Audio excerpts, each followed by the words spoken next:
So, today I will show how to write or how to create 5 sentences about my village for primary level students. Okay, this is a picture of a village, and the first sentence is the name of my village is Manpur. It's a small village. And number 3, it is 50 kilometer away from Kolkata.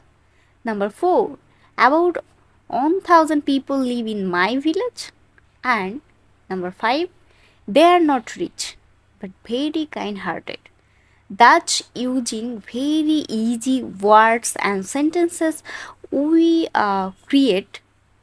can create many sentences about my village.